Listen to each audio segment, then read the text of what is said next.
Again, remember, up to my neck in some places. Emergency responders could not use fire trucks to get there. We are told that they had to actually wade in up to their necks to fight this fire. All that remains in some neighborhoods here are these brick chimneys. They are in a mist of sea and smoke. As still right now, people continue to evacuate. There are boats here that are now helping these people and assisting them out. The destruction, the true level of destruction is still right now unclear.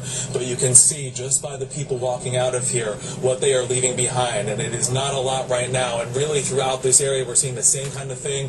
Cars with water still over their roofs, homes with water in their basements, on their first floors. Really right now just a lot of people here lucky to walk away with their lives, but they've left so much behind. And we should point out here as we wrap up this report that right now it appears nobody was injured here at Breezy Point. Of all those people that chose to stay behind, they are lucky because no one was injured. They are able to walk away this afternoon. That was stuck in a sand dune and then float down the block. I tried to save my new car, brand new car, and it's gone.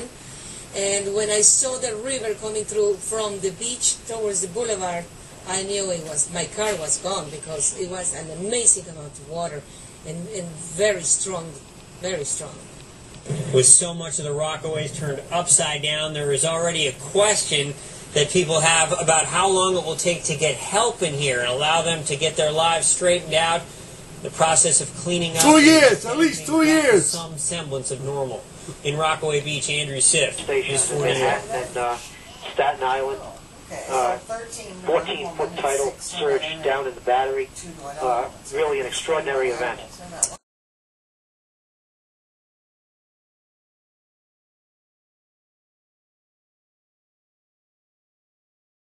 Hey, we got to pull this in. We went up to the second floor of the motel.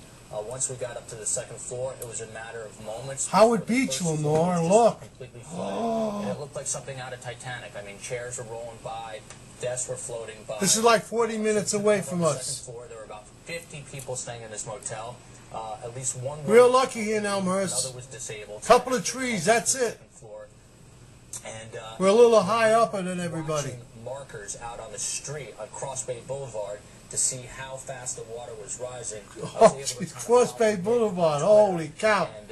Why I'm so excited, I know these places, I've been there. Get up during high tide around 8. Look at this, it's like an ocean. About a 2-hour window of time where that water might rise. So wow. Those markers, which were fire hydrants, phone booths, and buildings across the way, to see how high that water rose in that period of time. Wow. Thankfully, it didn't get up to the second floor. It could have gotten real ugly real fast. Homes reduced to kindling, ripped off their foundations by surging waters, and the worst news, one 13-year-old found dead, her dad still missing. Rising tide waters in Atlantic City ripping up sections of Boardwalk, tossing them 3 blocks inland.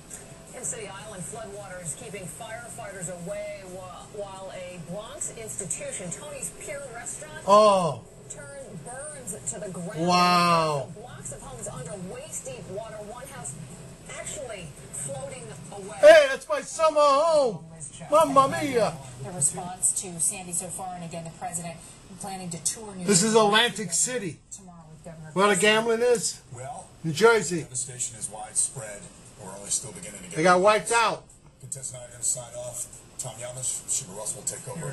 Sandy's aftermath. We have new information coming in by the minute on the damage, and the recovery has reopened the George. 5 million people with no electricity. Bridges, but ask driver, LaGuardia suffered too much damage to open tomorrow, and Newark remains closed. These are the local airports. There are at least 20 deaths in our area so far. Lucky us. In New York City. It's about 20 million people. That's pretty good. As for New York City Public Schools, they will be closed again tomorrow. Yay!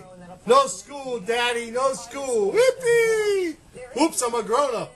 Hey, that's not good for the kids. New York City says it will resume limited bus service at 5 o'clock tonight and hopes to have full bus service back up tomorrow, and the fares will be free today and tomorrow. As for the subways, hey, with popcorn, we can get popcorn too free. The New York Stock Exchange will reopen tomorrow. Boo! We're going to begin our coverage. Chislers, 4 Chislers. outages. We do have some new numbers out in New York City. More than 627,000 people still without power. Michael Clendenin, who we've been talking to. This is Tuesday. I saw one of these dogs out here, like, taking a lick of the oil. It's like people are going to get sick. Now, here, tell me. Oil all over the water. It mixed in with the oil tanks so quick and overflow. Didn't have a chance to do anything. People's oil went Breaking up.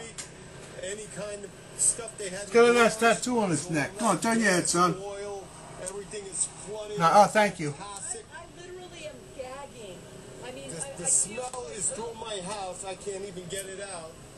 And you know, the It's saturated into the ground, the wood, everything. This is a total. What's open now? Nothing. No food, no power, no nothing. Nothing is open. You got to plow the land 3 feet down.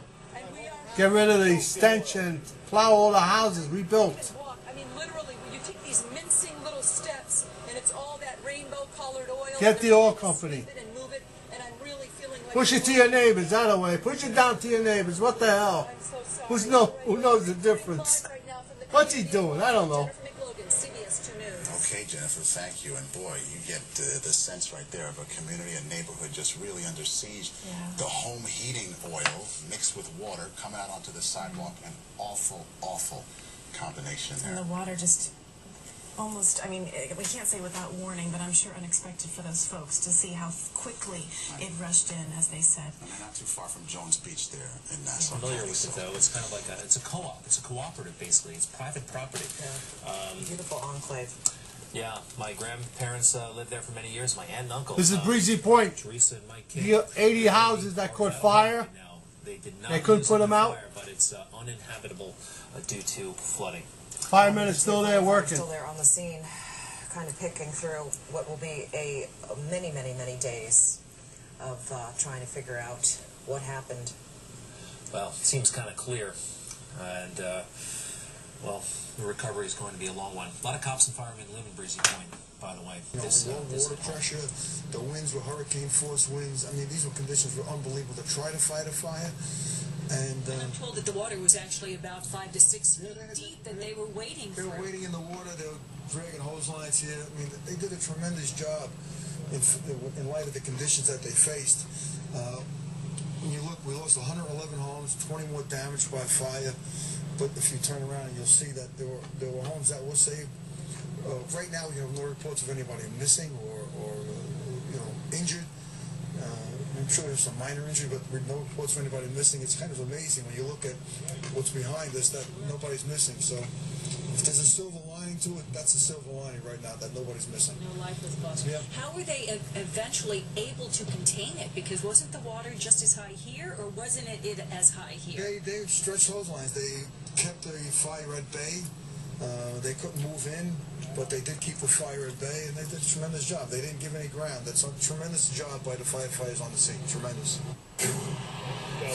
Okay, now you hear the fire commissioner there talking about how they held a fire at bay. Now take a look at this home over here. You can see the tan one, no damage whatsoever. That's what the fire commissioner is talking about. Every home in front of it totally wiped out. When firefighters arrived on this scene, one of the areas that we're standing on is right in front of many of the homes that got totally wiped out. But when they arrived on the scene, the water here was 5 to 6 feet deep.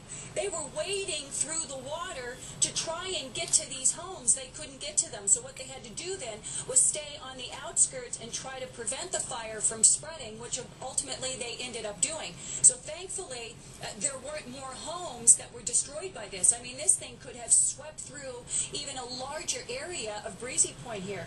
But I have to tell you, you're walking along here, when you see people coming out here, they're coming back to see what's left of their homes. I mean, their jaws are dropping. People, as you can imagine, emotionally upset, crying. I mean, they're looking at their lives here, everything that they've, accumulated, the homes that they've raised their families in, just gone.